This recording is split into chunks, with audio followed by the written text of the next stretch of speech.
August 14, 1791, Morne Rouge Plantation, northern Saint-Domingue. 200 enslaved Africans and mixed-race freedmen gathered in absolute darkness. No torches, no fires, just voices and drums echoing through the jungle. Toussaint Louverture stood among them, a 48-year-old stable manager who could read Latin and had spent years studying Julius Caesar's military campaigns. Beside him, Dutty Boukman, a Vodou priest and former slave.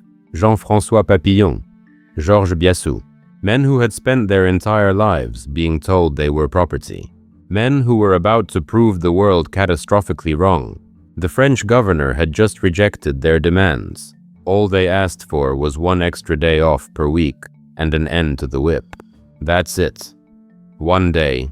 No more being beaten to death for working too slowly in the sugar fields. The governor's response: arrest the leaders, increase punishments, show these slaves who's in control. He made a fatal mistake. What happened in the next 13 years would topple 3 European empires, birth the world's first free black republic, cost France more than $21 billion in today's money, and be systematically erased from American history books for over 200 years. And I'm about to tell you exactly why they buried this story. Because once you understand what enslaved Africans accomplished in Haiti, you'll never look at black poverty the same way again. You'll never accept the lies about black inferiority. You'll never believe the myth that slavery ended because white people felt generous. You're about to learn the truth they've been hiding from you your entire life.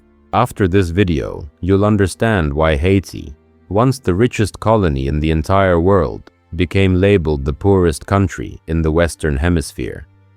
You'll discover it wasn't poverty, it wasn't corruption, it wasn't incompetence, it was theft. Systematic, documented, brutal theft, orchestrated by France and enabled by the United States for over 2 centuries. You'll learn the names of the warriors who defeated Napoleon Bonaparte, the greatest military commander in European history. You'll see proof that 500,000 enslaved people organized, strategized, and fought a 13-year war against professional armies, and won. You'll find out why America refused to recognize Haiti's independence for 60 years, while Haiti's revolution was happening at the exact same time as America's supposed love affair with liberty and freedom. And you'll never see the wealth gap the same way again, because you'll know it was engineered. You'll know your ancestors weren't given 40 acres and a mule, because the system never intended for you to build generational wealth. You'll know that every single time black people built prosperous communities, they were systematically destroyed. And Haiti was the blueprint, the warning, the example they made to terrify every enslaved person in the Americas into believing freedom was impossible. But here's what they couldn't erase. Here's what survived 2 centuries of lies: the truth, the names, the battles, the victory. Your ancestors were not victims waiting for white saviors. They were warriors who took their freedom by force and held it against impossible odds. This is their story. This is your story. And this is the inheritance they stole from you. Let's start with what Saint-Domingue actually was in 1791, because you need to understand the scale of what we're talking about. This wasn't some small, struggling colony. Saint-Domingue was the single most profitable piece of real estate on planet Earth. It produced 40% of all the sugar consumed in Europe, 60% of all the coffee. It generated 2/3 of France's entire overseas trade. The wealth flowing out of this island made France a global superpower. We're talking about billions and billions in today's dollars, all built on the backs of enslaved Africans working themselves to death in sugar plantations. 500,000 black people enslaved, 40,000 white colonists living in luxury, 30,000 free people of color stuck in the middle, legally free but socially crushed. The math is important here. 500,000 versus 40,000. That's more than 12 to 1. The only thing keeping this system functioning was pure terror. And I mean terror in the most literal sense. If you tried to escape and got caught, they would bury you up to your neck and cover your head in sugar water, so insects would eat your face while you were still alive. If you struck an overseer, they would burn you alive in the public square as entertainment. If you were suspected of planning rebellion, they would break every bone in your body one by one with an iron bar, then leave you on a wheel in the sun to die slowly over days. This wasn't occasional violence. This was policy. This was the system working as designed. A death camp with a profit margin. The average life expectancy for an enslaved person after arriving in Saint-Domingue was 7 years. 7 years of absolute hell, then death. And France would just import more enslaved Africans from the Middle Passage to replace them. It was cheaper to work people to death and buy new ones than to let them live long enough to have children. Let that sink in. The economics of slavery made murder more profitable than reproduction. But here's what the French didn't account for. Among those 500,000 enslaved people were warriors from Africa who remembered freedom. There were blacksmiths who knew how to forge weapons. There were former soldiers who understood military tactics. There were Vodou priests who knew how to organize in secret using spiritual networks the French couldn't penetrate. And there were brilliant strategic minds like Toussaint Louverture, who understood that revolutions aren't won by rage alone. They're won by intelligence, patience, and ruthless execution. Toussaint wasn't born free. He was born enslaved on the Breda plantation around 1743. But he had something most enslaved people were deliberately denied: education. His owner allowed him to learn to read, and Toussaint devoured every book he could find. He read French philosophy. He read military history. He studied Epictetus, the Stoic philosopher who was also a former slave. He learned about Julius Caesar's campaigns in Gaul, about Hannibal crossing the Alps, about Alexander the Great's conquest of Persia. He absorbed strategy the way other people absorb air. By 1791, Toussaint was 48 years old. He managed the livestock on the plantation. He was trusted, respected even. He had a wife, Suzanne, and children. He could have lived out his life in relative comfort compared to field slaves. But comfort built on injustice is just another form of slavery. And when that meeting happened in August 1791, when the French governor rejected even the most basic human demands, Toussaint made his choice. Not comfort, freedom, not survival, victory. The initial uprising began on August 26, 1791, just over a week after that secret meeting. The signal was drum beats, rhythms that meant nothing to French ears, but everything to African ones. Across the northern province, enslaved people rose up simultaneously. They set fire to sugar plantations. They killed overseers and masters who had tortured them for years. They destroyed the machinery of their oppression. Within weeks, hundreds of plantations were ash. The richest colony on earth was burning. But this wasn't mindless violence. This was strategic warfare. The rebels didn't just destroy, they organized. Jean-François Papillon and Georges Biassou emerged as military leaders. Dutty Boukman provided spiritual leadership, connecting the rebellion to ancestral African power through Vodou ceremonies. And Toussaint watched, learned, waited for his moment. The French response was predictable. They sent professional soldiers. They promised amnesty to rebels who surrendered. They tried to divide the movement by offering freedom to certain leaders if they betrayed the rest. Standard colonial playbook. And at first, it worked. Some rebels accepted deals. Some were captured and executed. The French thought they were regaining control. They were wrong. In 1793, everything changed. The French Revolution had been raging in France since 1789. King Louis XVI was beheaded in January 1793. Revolutionary France was now at war with Spain and Britain, and both of those empires saw an opportunity in Saint-Domingue's chaos. Spain, which controlled the eastern part of the island, started arming and supporting the slave rebellion to weaken France. Britain sent troops to try to seize the colony for themselves. Toussaint saw the chessboard clearly. He allied with Spain, received military training and weapons, and transformed the rebel fighters into a disciplined army. He drilled them relentlessly. He taught them formation, fighting, supply line management, battlefield communication. He turned field slaves into soldiers who could face European professional armies and win. By 1794, Toussaint commanded 4,000 troops. He was winning battles against French forces. He controlled territory. And then, France did something desperate. In February 1794, the French National Convention abolished slavery in all French colonies. Just abolished it. Why? Because they were losing. They needed the formerly enslaved people to fight for France instead of against it. They needed Toussaint. Here's where Toussaint's genius shows. He could have said no. He could have kept fighting France to complete independence.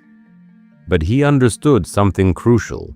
Spain and Britain both still practiced slavery. If either of them won control of Saint-Domingue, slavery would be reinstated immediately.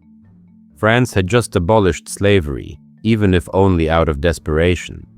So Toussaint switched sides. He allied with Republican France and turned his army against Spain and Britain, and he crushed them. Between 1794 and 1798, Toussaint's army defeated Spanish forces in the east. He defeated British forces in the west and south. Britain sent over 20,000 troops to Saint-Domingue. Yellow fever killed many, but Toussaint's tactics killed more. He used guerrilla warfare. He burned bridges. He destroyed supply depots. He turned the terrain into a weapon. By 1798, Britain gave up entirely and withdrew. Spain had already ceded their part of the island to France in 1795. Toussaint had effectively won, but he wasn't done. In 1801, Toussaint did something audacious. He wrote a constitution for Saint-Domingue and declared himself governor for life. He didn't declare full independence from France yet, but he made it clear who was actually in charge. The constitution abolished slavery permanently. It declared all citizens equal regardless of race. It established freedom of religion. It created a framework for a multiracial society based on merit and work, not skin color. Napoleon Bonaparte read that constitution and saw a threat to everything he was building. Napoleon had seized power in France in 1799. He was consolidating an empire. His wife Josephine came from a wealthy slave-owning family in Martinique. The powerful sugar lobby in France was screaming for slavery to be reinstated. And here was Toussaint, a formerly enslaved black man, running France's most valuable colony as if he owned it. Unacceptable. In 1802, Napoleon sent his brother-in-law, General Charles Leclerc, with 40,000 French troops to Saint-Domingue. The orders were clear. Regain control, reinstall slavery, capture or kill Toussaint Louverture. Show the world that black people cannot govern themselves.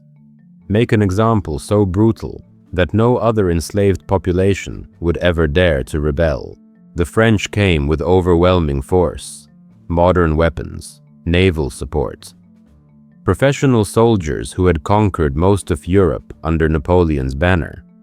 They attacked in February 1802 with coordinated assaults on multiple coastal cities. They used deception, promising Toussaint that slavery would remain abolished if he cooperated. Some of Toussaint's generals believed the lies and defected. By May 1802, Toussaint was isolated. His options were keep fighting and watch his people be slaughtered in a war he might lose or negotiate. He chose negotiation. He met with Leclerc. He formally surrendered and retired to his plantation, believing he had secured permanent freedom for his people in exchange for peace. 2 weeks later, French soldiers arrested him at his home. They put him in chains. They shipped him to France. They locked him in a prison cell in the Jura Mountains, a freezing fortress called Fort de Joux. They left him there without adequate food, heat, or medical care. Toussaint Louverture, the man who defeated 3 empires, died alone in a French prison on April 7, 1803. He was 59 years old. Napoleon had him killed through deliberate neglect. But here's what Napoleon didn't understand. Toussaint wasn't the revolution. He was a symbol, a leader. But the revolution lived in every formerly enslaved person who had tasted freedom and would die before giving it back. And when word spread that Toussaint had been betrayed, arrested, and killed, the rage that erupted made the 1791 uprising look like a rehearsal. Jean-Jacques Dessalines took command. And Dessalines was nothing like Toussaint. Where Toussaint was a diplomat and strategist who believed in reconciliation, Dessalines was pure fire. He had been enslaved on a plantation where he was beaten so severely, his back was covered in scars. He didn't trust the French. He didn't want negotiation. He wanted total liberation or total death. There would be no middle ground. Dessalines united the remaining generals: Henri Christophe, Alexandre Pétion, François Capua. They formed the indigenous army, refusing to use the name French Army anymore. This wasn't about serving France. This was about destroying French colonial power forever. Dessalines gave the order. Every French soldier, every French colonist who supported slavery had to leave or die. This was existential war. The French forces, already weakened by yellow fever, faced an enemy that knew the terrain and fought with the desperation of people defending their freedom. Battle after battle, the indigenous army pushed the French back. Leclerc himself died of yellow fever in November 1802. Napoleon sent General Rochambeau to replace him. Rochambeau was a monster. He imported attack dogs from Cuba, trained to kill black people. He drowned prisoners in the harbor. He committed atrocities so horrific, even some French soldiers were disgusted. None of it worked. Dessalines met brutality with brutality. He told his troops, "We either win this or we all die." There is no surrender, no retreat, no compromise. And his army believed him because they knew what slavery was. They'd lived it, they'd survived it, and they would never ever go back. The final confrontation came on November 18th, 1803. The Battle of Vertières, just outside Cap Haïtien in the north. The French forces under Rochambeau held a fortified position. They had artillery. They had naval support offshore. They had the high ground. By every conventional military standard, they should have won. Dessalines ordered a direct assault. François Capua led the charge. The French artillery opened fire. Shells exploded in the ranks of the indigenous army. Men fell. Blood soaked the ground. Capua's horse was shot out from under him. He stood up, drew his sword, and kept advancing on foot, screaming for his men to follow. The French fired again. Capua's hat was blown off his head. He didn't stop. He picked up his hat, waved it in the air, and charged straight at the French guns. The French soldiers, watching this man walk into cannon fire without hesitation, were so stunned they stopped shooting. Some accounts say French officers actually saluted Capua for his insane courage before resuming fire. But it was too late. The indigenous army, inspired by Capua's fearlessness, broke through the French lines.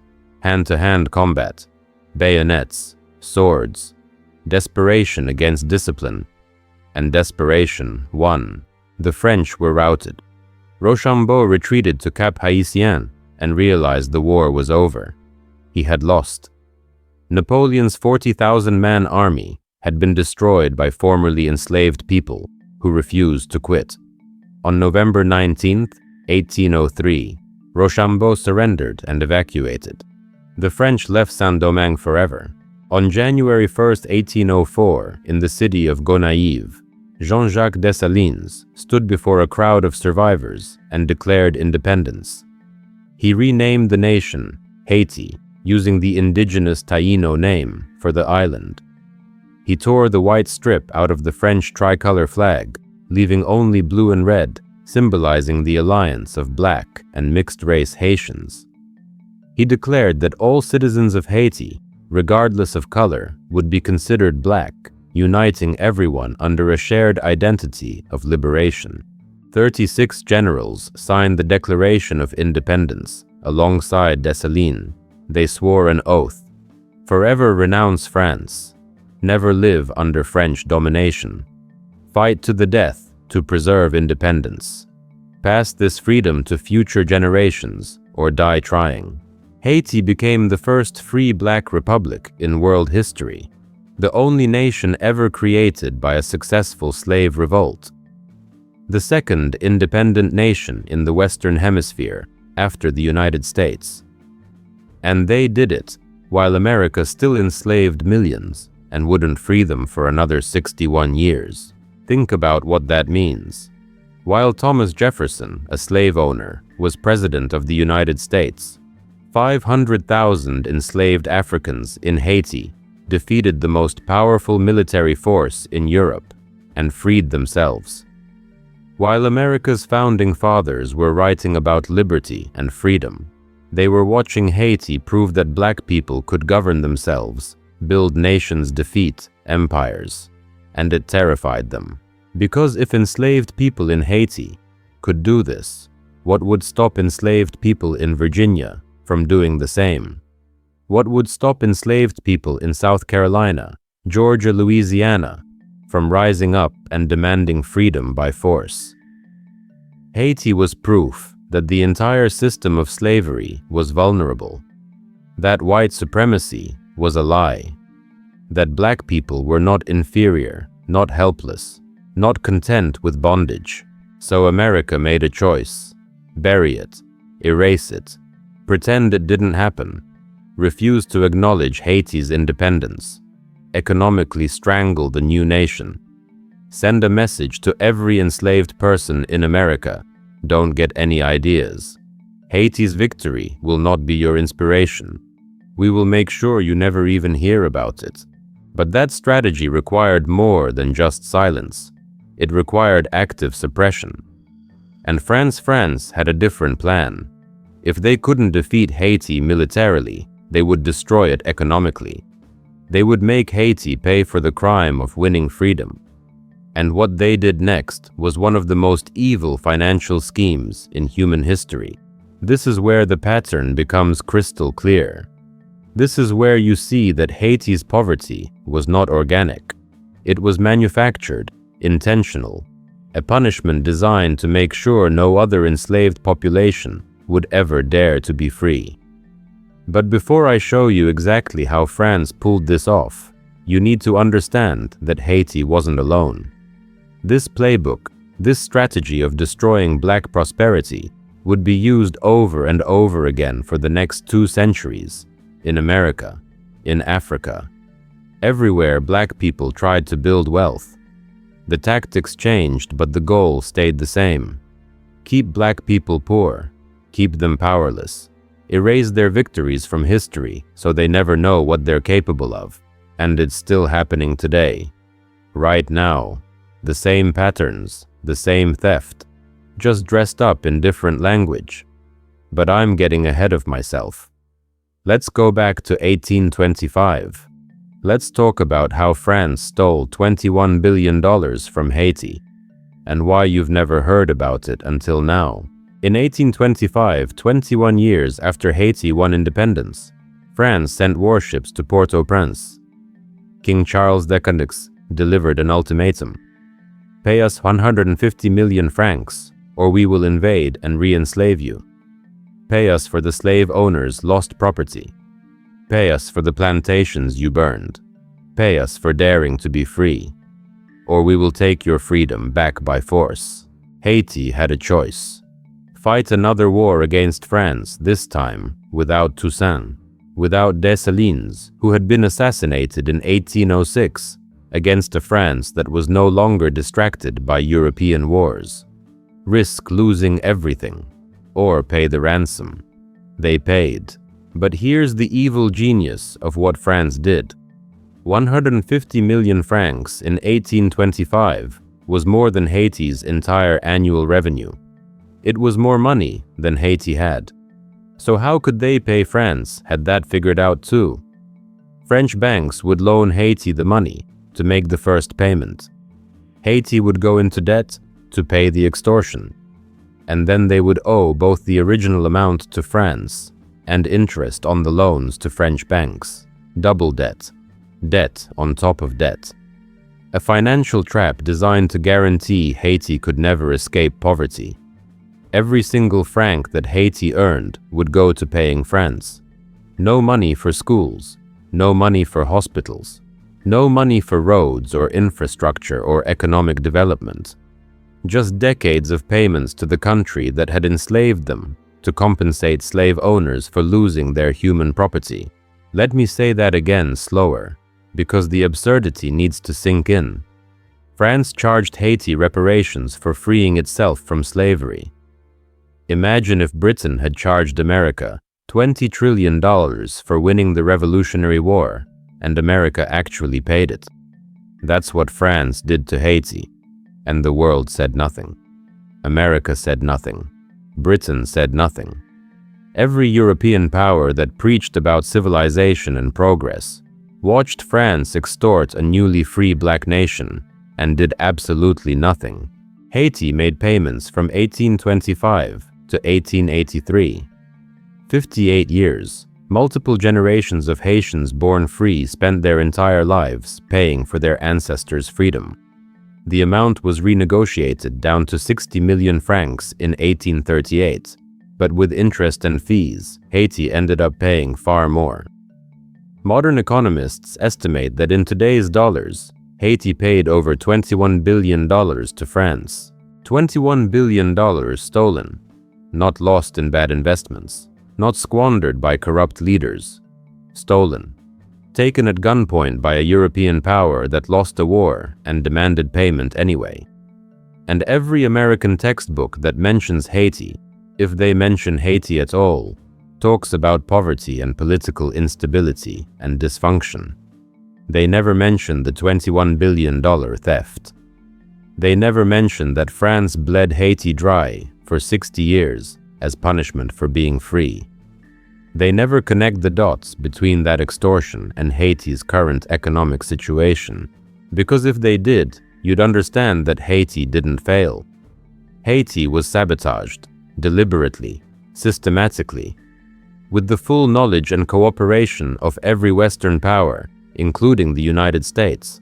And speaking of the United States, let's talk about how America responded to Haiti's independence. Because this is where it gets personal for every Black American watching this.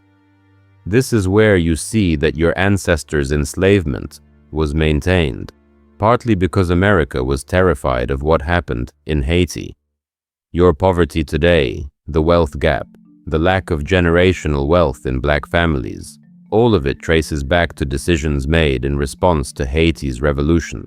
From 1804 to 1862, the United States refused to recognize Haiti as an independent nation. 60 years of diplomatic isolation. America would recognize brutal dictatorships, colonial powers, monarchies, but not a Black republic created by formerly enslaved people. Why Thomas Jefferson said it explicitly. If America recognized Haiti, it would encourage slave revolts. It would give enslaved people in America hope. It would prove that Black people could create functioning societies.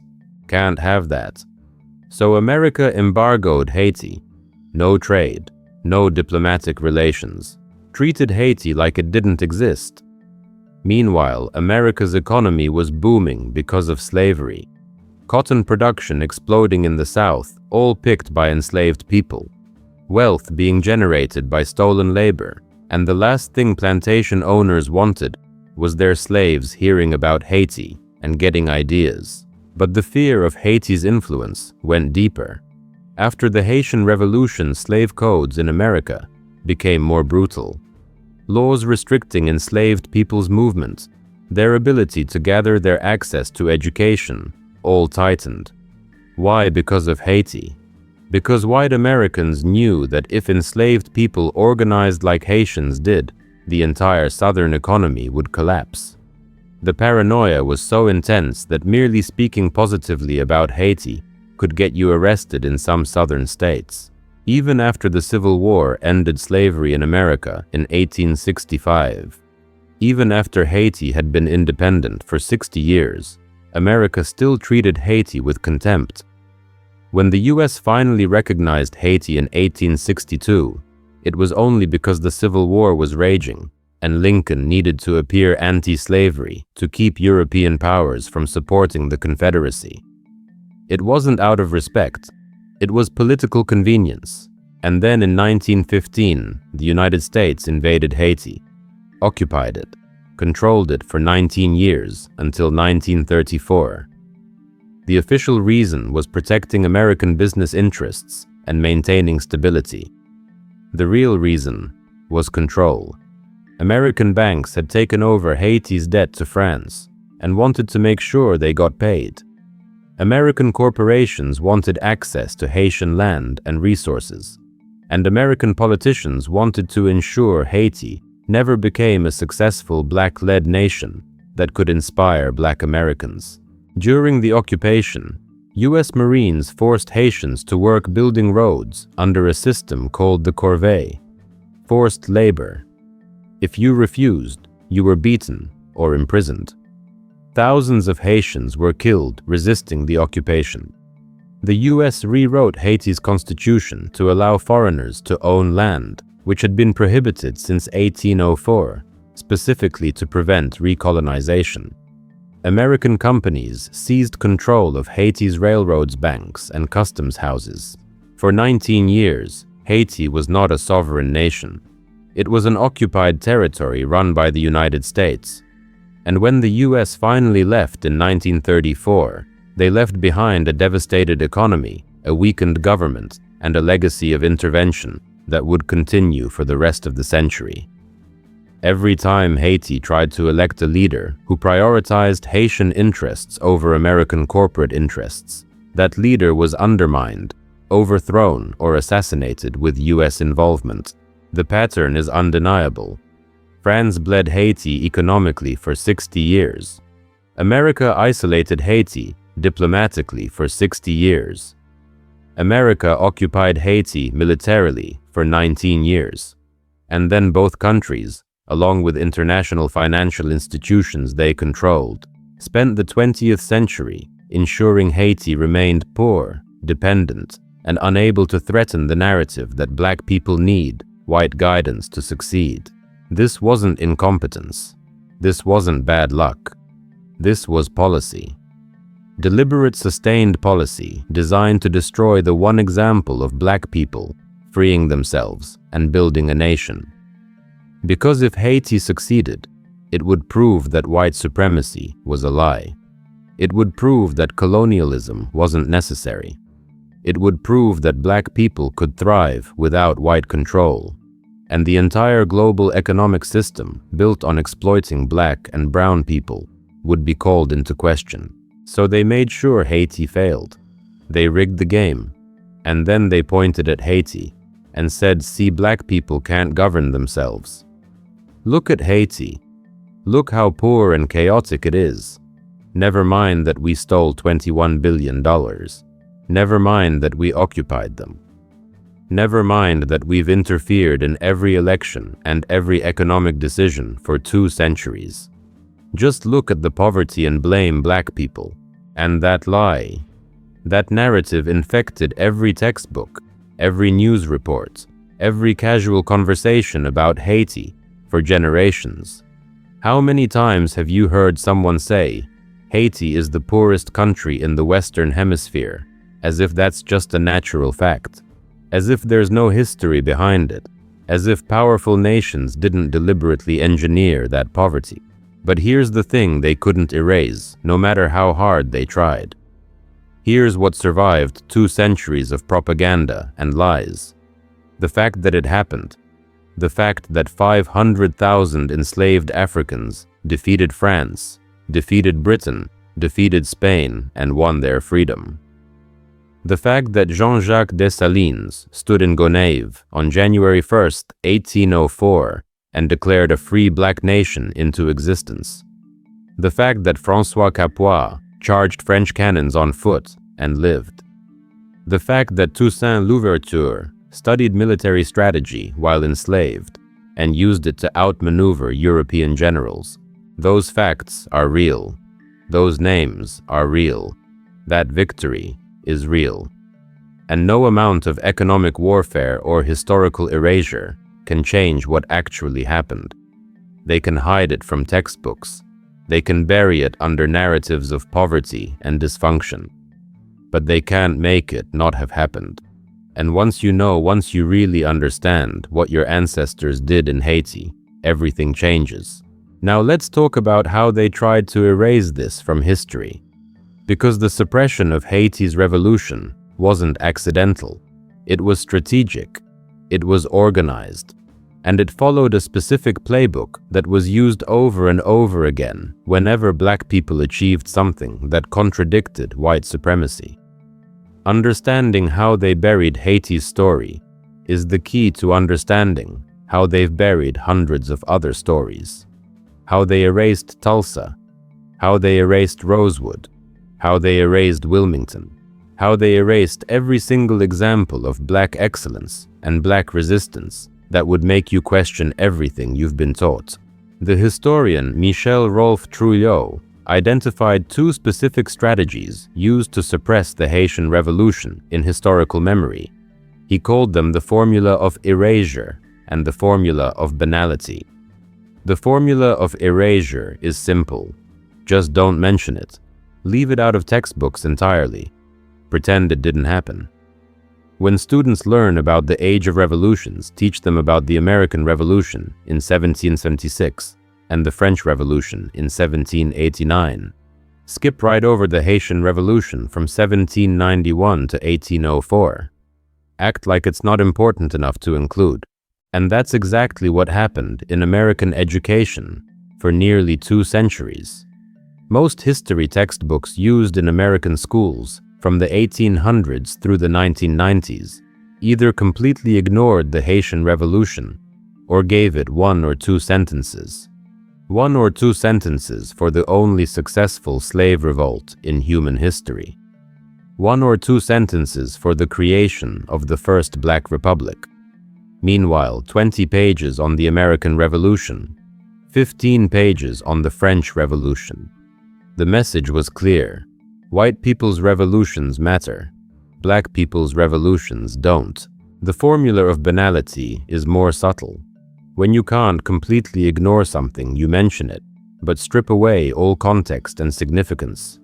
You reduce it to dry facts with no meaning. You say in 1804 Haiti became independent, and then move on. No mention of the 13-Year War. No mention of defeating 3 empires. No mention of the military genius of Toussaint and Dessalines. No mention of the 500,000 enslaved people who organized and fought. Just a date, just a fact. Empty, meaningless, boring. And when students hear boring facts with no context, they forget them immediately. Nothing sticks, nothing inspires, nothing threatens the dominant narrative. That's the genius of the formula of banality. It lets you technically include the information while ensuring no one remembers or cares about it. But why did this suppression work so well? Why were white historians and educators so committed to erasing or downplaying Haiti? Trouillot argues it's because the Haitian Revolution was literally unthinkable within the worldview of white supremacy. The idea that enslaved black people could organize a sophisticated military campaign, outthink European generals, and create a functioning nation, contradicted every assumption white people had about racial hierarchy. So instead of accepting that their assumptions were wrong, they rejected the evidence. They looked at Haiti's victory and said it must have been luck. It must have been French weakness. It must have been yellow fever. It couldn't possibly have been black military and political genius, because that would mean black people are equal or superior in capability. And white supremacy can't allow that thought. So the mind rejects it, erases it, explains it away. This is why even some white historians who acknowledge the Haitian Revolution spent more time talking about French mistakes than Haitian brilliance. They focused on how France was distracted by European wars, how disease killed French soldiers, how the terrain favored guerrilla tactics. Anything to avoid saying the obvious truth: enslaved Africans were smarter, braver, and better led than the French military. And this pattern of erasure didn't just happen in the 1800s. It's still happening now. Right now in 2025. After George Floyd was murdered in 2020 and protests erupted across America, there was a brief moment when it seemed like maybe the country would start teaching honest history about racism. Some states passed resolutions condemning systemic racism. Some school boards started discussing adding more Black history to curriculums, and then the backlash came. In 2021, the Ohio State School Board, which had passed an anti-racism resolution in 2020, repealed it. They explicitly rejected the concept of teaching about systemic racism or implicit bias.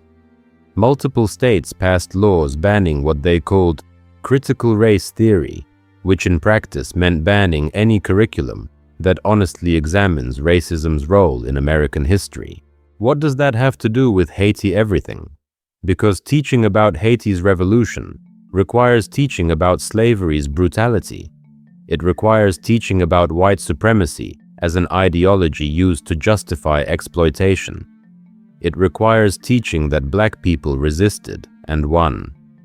And those lessons make white students uncomfortable. They make white parents angry. And so politicians ban them. They pass laws saying teachers can't teach anything that might make students feel discomfort or guilt about their race. Which means teachers in many states right now cannot teach the full truth about Haiti. They can explain why America refused to recognize Haiti for 60 years. They can explain the $21 billion extortion by France. They can't connect Haiti's current poverty to centuries of deliberately destructive policy. Because all of that requires discussing systemic racism. And systemic racism is now a banned concept in many American classrooms. Let me be clear about what's happening here. They are still erasing Haiti, right now, in 2025, using laws and policies instead of just ignoring it, but the effect is the same. Keep people ignorant. Keep Black people ignorant of their own history of resistance and victory. Keep white people ignorant of the crimes committed to maintain white supremacy. Control the narrative. Control the future. But here's what they can't control. You. Right now. Watching this video. Learning this truth. They can ban it from schools, but they can't ban you from seeking knowledge. They can control textbooks, but they can't control the internet. They can threaten teachers, but they can't stop you from teaching your own children. And that's why I need you to do something, right now. If this truth shocked you, if you never learned about Haiti defeating Napoleon in school, if you never heard about the $21 billion theft, I need you to comment "truth" below.